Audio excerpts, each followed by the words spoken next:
Alright, so the bulk of the body filler is done.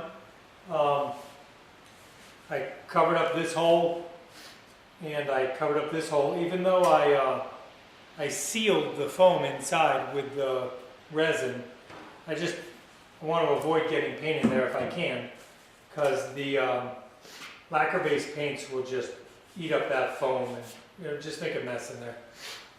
So I'm going to spray a coat of Evercoat's Feather Fill. So this is a polyester primer surfacer. It'll dry like an orange, a lot of texture, but it sands really easily. It sands like chalk, and it's great for filling in the remaining little tiny imperfections. And also it's good for showing me what is too big to fill in with that stuff. So, I still might have to touch up a couple things. I'm not going to be very picky about really anything except this surface and anything that you might see right here, because most of the rest of it is hidden once it's installed.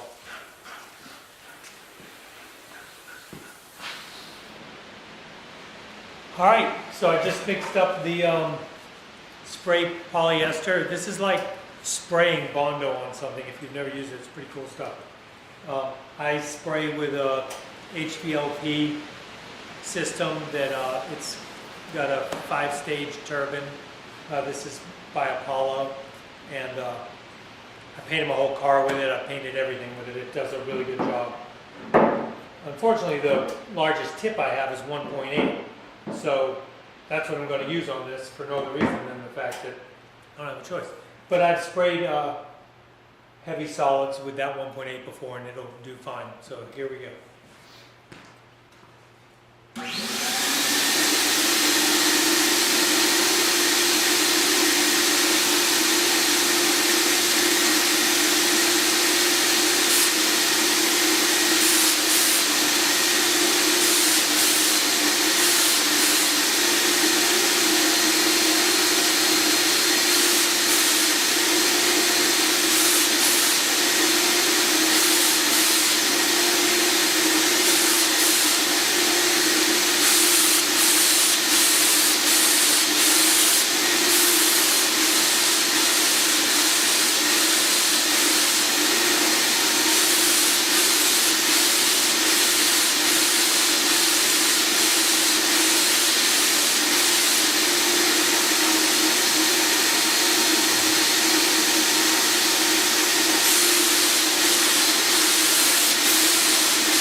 All right, so that's it. Put 4 ounces on it. Just kept going until I was out. You can really build this stuff. It's not going to run. It's pretty good stuff. So after it dries, which won't be long, I'll show you the texture on it because it does have a lot of texture. But then I'll sand it with probably like 320, or maybe something a little more aggressive at first and then to 320. Fix anything I want to fix. I can already see a couple little things that I want to fix, and then it'll be ready for the finished color. So, more to come.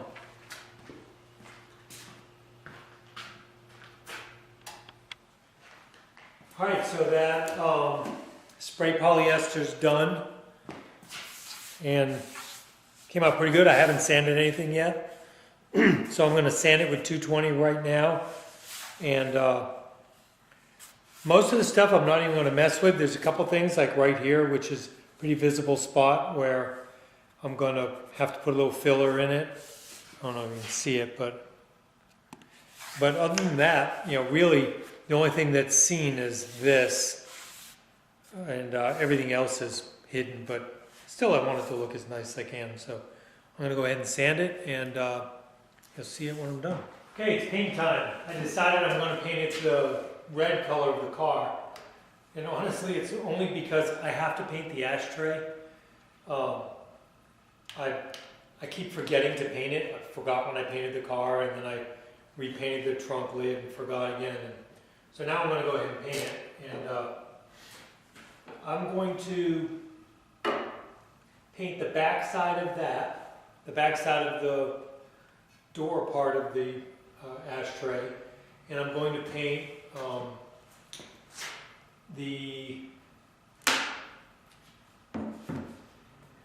this part of the plenum, and then I'm going to turn it over and let it sit like that. So that's why it's sitting upside down, just to get a little paint on it before I flip it over. And after I paint the ashtray, I'm going to flip it over on this piece of pipe to paint the rest of it. So I've just mixed the paint, and I got to filter it and put it in the gun and get cracking.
Okay, so that's first coat. I'll give it a second to flash.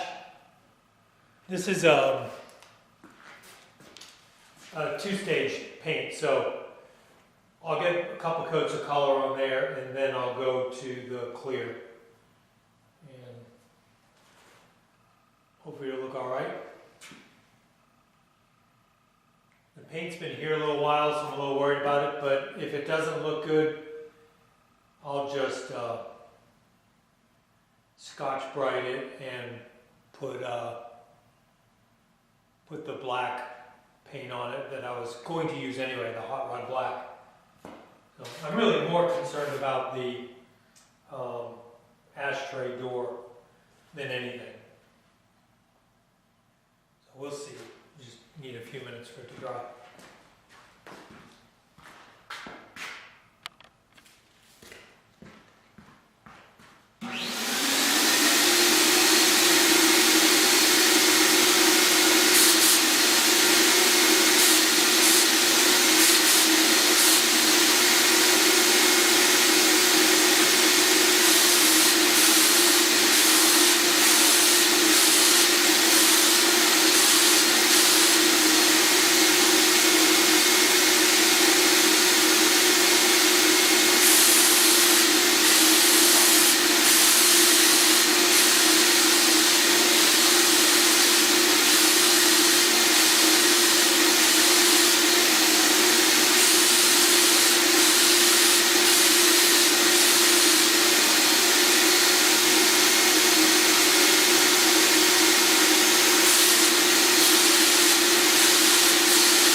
Alright, so far so good. I've got enough paint left in the gun to do one more coat. So I'll definitely do one more on the ashtray, but most likely on this as well. And I'll also flip it up again and do that underside part one last time before I paint the rest of it. So I'll let that flash and be back in a minute.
All right, that's it, out of paint.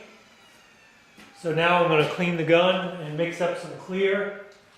It should be ready about the time that that's all fletched. So I got the clear all mixed up.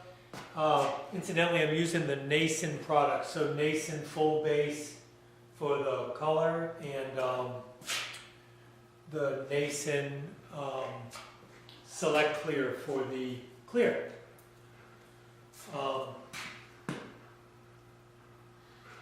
So I'm going to flip this thing over and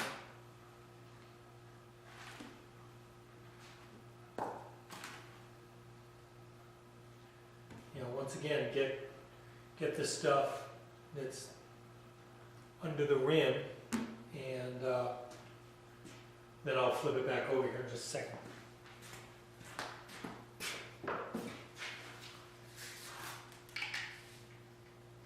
Also, I switched my tip. I sprayed the color with the 1.8, so I'm spraying the clear with the 1.3, and I cleaned the gun and everything. So hopefully we're good to go.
Quick and easy. So I mixed up about 6 ounces. So I'll probably do 3 or 4 coats of this just to use it up, and should come out pretty nice. So I'll be back. So while that's flashing, this is the downpipe that I made. It comes out of the bottom, actually out of this hole, like that. It fits very snug. And then I welded on 2 tabs. So I bolted that in place, messed with this pipe, cut it, got it the way I wanted, got it up in there, used it to mark this hole, all that. Anyway, got it up in there, and then I marked it here and here, and cut these 2 tabs. The 2 tabs are just mild steel. The pipe is stainless steel, and I welded it. I just did a stainless steel MIG weld, believe it or not a TIG, but I reversed the polarity on the MIG welder and used a solid stainless steel wire and argon, and it does a really good job. So MIG welded it, and then I taped off all the stainless and just painted the mild steel tabs. Also drilled them out, 1/4-inch holes, and I've already mounted this in the car. I have 2 bolts that are in the bottom of that where the battery tray goes. So you just see the heads of those bolts. There's enough clearance between that and the bottom of this where they fit. And then underneath, those bolts have nuts on them. And then this goes on those two. So those two bolts stay in the car all the time. And you install the air box, slide this up, and the two bolts will come down through this, put the washer and the nut on there, and good to go. So it's very simple to take on and off, and these tabs are the only thing that holds it, and it does a great job. Time for round 2 of the clear.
Time for round 3.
All right, I got enough left to do one more, so I might as well do one more.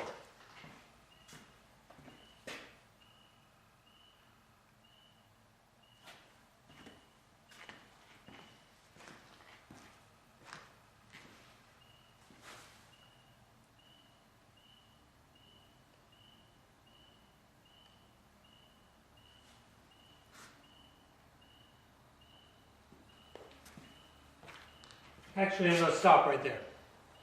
3's enough, and I got a tiny speck of something white that landed in the face of the ashtray door, and if I put one more coat over it, it's just going to make it that much harder to remove. But I think if I leave it, when I cut it and buff it, that little speck will be gone. I know it's in the last layer of clear, so I've got plenty of clear underneath it, and should be good to go. So I'm just going to let it sit and dry, and then get the car back in here and get everything reinstalled. All right, so it's the next morning. Everything's nice and dry. There it is. So I'm going to cut and buff it now, and same with the ashtray. Yeah, it came out great. Pretty simple stuff, I guess. So I think I'll set the camera up and maybe try to do all this on the bench so you can see those steps as best I can remember. I don't do this a whole lot. And there's my little tube. So, should have this thing in the car before long. So the first pad I'm going to use is the correcting pad. It's a foam pad. And I'm using Meguiar's Mirror Glaze Professional Ultra Cut Compound. So I'll use that first, and I'm going to test it on the bottom of this part that isn't seen by anything else, and just make sure it goes okay, and then I'll switch to the more critical parts.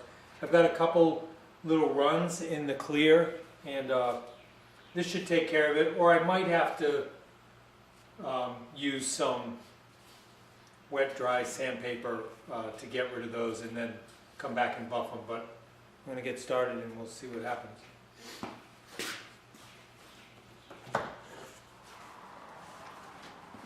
Alright, so it's finished.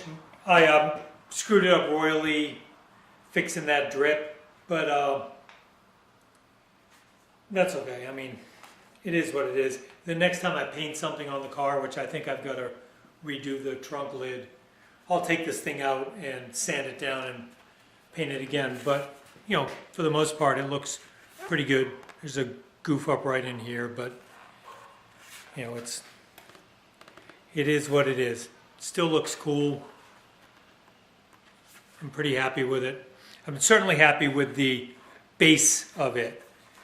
Not so happy with the finish, but or with one small part of the finish. The rest of the finish is great. So I'm going to put it in the car and we'll see what it all looks like. Okay, there it is installed. So, like I said, I got a little bit of blemish from the finish, but I'm going to redo it. Also, when I painted the valve covers, I was testing the color of the car. So it was really early. It was like a couple of years before I painted the car. And I used a single stage paint on the valve covers. So the color's a little different. The depth is different. So I want to take those off and repaint them with the two-stage, you know, the base and clear, and get them to shine, you know, like the car and the rest of the things that are that color. So I know I'll be painting more stuff in the future, so I'm not too worried about this. I'll just pull this out and paint it at the time. The glove box, the ashtray door came out perfect, so I'm going to install that today or tomorrow or something, just to fill that hole. Right, I'm never going to use the ashtray, but right now you just see all the wiring behind it because it's just a black hole. And I'm going to try to get a shot of underneath of where that pipe comes through, just so it can be seen. So let me move this camera. All right, so I wanted to try to get a shot of where that pipe comes through the bottom of the fender that used to be right below the battery tray. But you can see that pipe coming up into the bottom of the plenum. And now I'll go underneath and show you what it looks like from under there. So this is looking back right next to the passenger tire. The camera's sitting right next to the tire, looking up at the pipe. I got a flashlight on it, so that's why it's got that weird lighting. But you can see where the two tabs are through bolted in the bottom of the old battery nook. And then the pipe just kind of comes out a few inches before the stone guard at the front of the car, so nothing's ever going to really fly in it. And it's downstream of the filter anyway, so, you know, not a huge deal, but it should give about the coldest possible air you can get without putting an actual chiller or something on it. So that's it. That wraps this one up, and time to move on to something else.